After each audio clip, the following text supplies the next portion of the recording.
Hello friends, ಎಲ್ಲರಿಗೂ ಗೌರಿ ಗಣೇಶ ಹಬ್ಬದ ಶುಭಾಶಯಗಳು. ಇವತ್ತಿನ ನನ್ನ ರೆಸಿಪಿ ಗಣಪತಿಗೆ ಪ್ರಿಯವಾದ ಮೋದಕ. ನಾನಿವತ್ತು ಈಸಿ ಮತ್ತು ಸಿಂಪಲ್ ಆಗಿರುವ 3 ತರದ ನಾರ್ತ್ ಕರ್ನಾಟಕದ ಮೋದಕಗಳನ್ನು ಮಾಡ್ತಾ ಇದ್ದೀನಿ.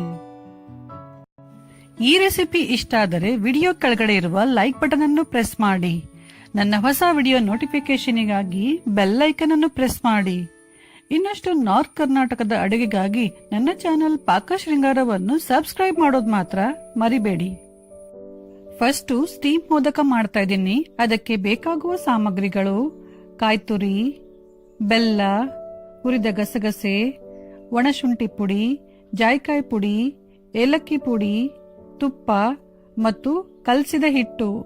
ಗೋಧಿ ಹಿಟ್ಟಿಗೆ ಸ್ವಲ್ಪ ಉಪ್ಪು ಹಾಕ್ಬಿಟ್ಟು ಗಟ್ಟಿಯಾಗಿ ಹಿಟ್ಟು ಕಲಸಿಟ್ಕೊಂಡಿದ್ದೀನಿ. ಈ ರೆಸಿಪಿಗೆ ಬೇಕಾಗುವ ಸಾಮಗ್ರಿಗಳು ಮತ್ತು ಅದರ ಮೆಜರ್ಮೆಂಟ್ ಅನ್ನು ಡಿಸ್ಕ್ರಿಪ್ಷನ್ ಬಾಕ್ಸ್ ಅಲ್ಲಿ ಹಾಕಿದ್ದೇನೆ. ಫಸ್ಟ್ ಒಂದು ಕಡಾಯಿಯಲ್ಲಿ 1 ಸ್ಪೂನ್ ತುಪ್ಪ ಹಾಕಿ, ನಂತರ ತುರಿದ ಬೆಲ್ಲ ಹಾಕಿ. ಬೆಲ್ಲ ಕರಗುವವರೆಗೂ ಗ್ಯಾಸ್ ಸಿಮ್ಮಲ್ಲಿಟ್ಬಿಟ್ಟು ಕೈ ಆಡಿಸ್ತಾ ಇರಿ.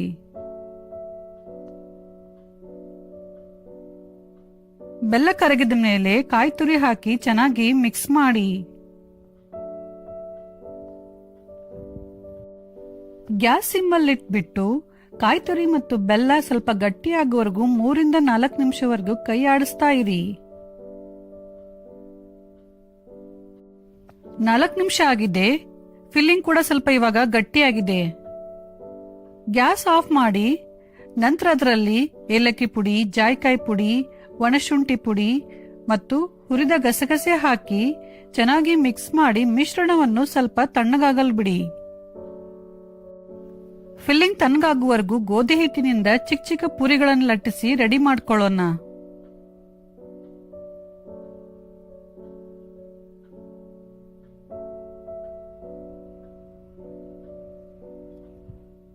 ಈ ತರ ಒಂದು ದೊಡ್ಡದು ಮತ್ತೆ ತುಂಬಾ ತೆಳ್ಳಗೆ ಒಂದು ಚಪಾತಿಯನ್ನು ಲಟ್ಟಿಸಿ ರೆಡಿ ಮಾಡ್ಕೊಳ್ಳೋಣ.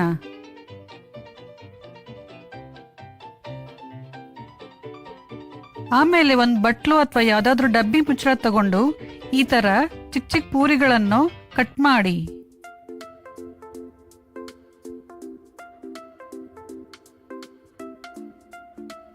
ಈ ತರ ಮಾಡೋದ್ರಿಂದ ಟೈಮು ಸೇವ್ ಆಗುತ್ತೆ ಮತ್ತೆ ಎಲ್ಲ ಮೋದಕಗಳು ಒಂದೇ ತರ ಆಗುತ್ತೆ. ಆಮೇಲೆ ಆ ಎಲ್ಲ ಪುರಿಗಳಲ್ಲಿ ಮುಂಚೆ ರೆಡಿ ಮಾಡಿದ ಕಾಯಿ ತುರಿಯ ಫಿಲ್ಲಿಂಗ್ ಅನ್ನು ಹಾಕಿ.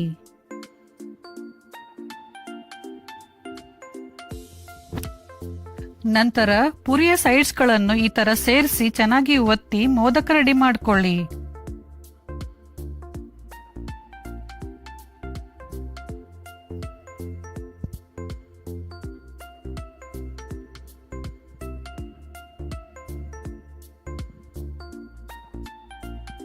ಎಲ್ಲ ಮೋದಕಗಳನ್ನು ಇದೇ ತರ ಮಾಡಿ ರೆಡಿ ಮಾಡಿಟ್ಕೊಳ್ಳಿ.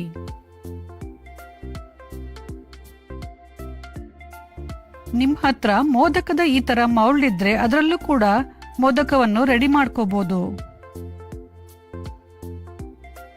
ಒಂದು ದೊಡ್ಡ ಪೂರಿ ಲಟ್ಸಿ ಮೌಲ್ಡ್ ಅನ್ನು ಓಪನ್ ಮಾಡಿ ಅದರಲ್ಲಿ ಈ ಪೂರಿ ಇಟ್ಟು ಮಧ್ಯದಲ್ಲಿ ಫಿಲ್ಲಿಂಗ್ ಅನ್ನು 2 ಸೈಡ್ ಅಲ್ಲಿ ಈ ತರ ಚೆನ್ನಾಗಿ ಒತ್ತಿ ಒತ್ತಿ ತುಂಬಿ.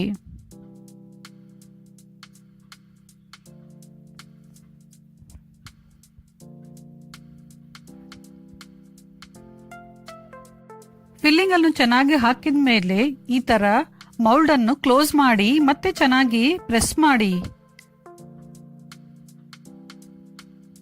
ಸೈಡ್ ಅಲ್ಲಿರುವ ಎಕ್ಸ್ಟ್ರಾ ಹಿಟ್ಟನ್ನು ತೆಗೆದು ಆಮೇಲೆ ಕೆಳಗಡೆ ಈ ತರ ಸರಿ ಮಾಡ್ಕೊಳ್ಳಿ.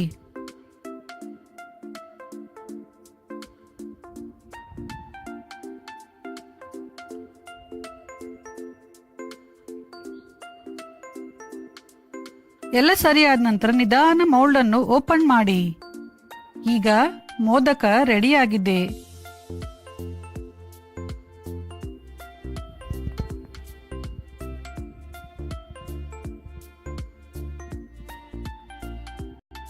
ರೆಡಿಯಾಗಿರುವ ಎಲ್ಲ ಮೋದಕಗಳನ್ನು ಕುಕ್ಕರ್ನಲ್ಲಿ ಅಥವಾ ಇಡ್ಲಿ ಪಾತ್ರೆಯಲ್ಲಿ 15 ನಿಮಿಷದವರೆಗೂ ಸ್ಟೀಮ್ ಮಾಡಿ.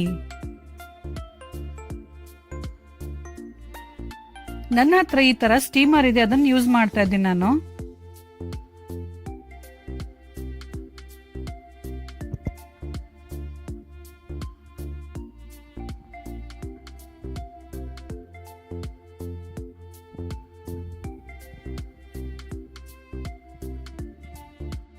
15 ನಿಮಿಷ ಆಗಿದೆ. ಈಗ ಲಿಡ್ ಓಪನ್ ಮಾಡಿ ನೋಡೋಣ.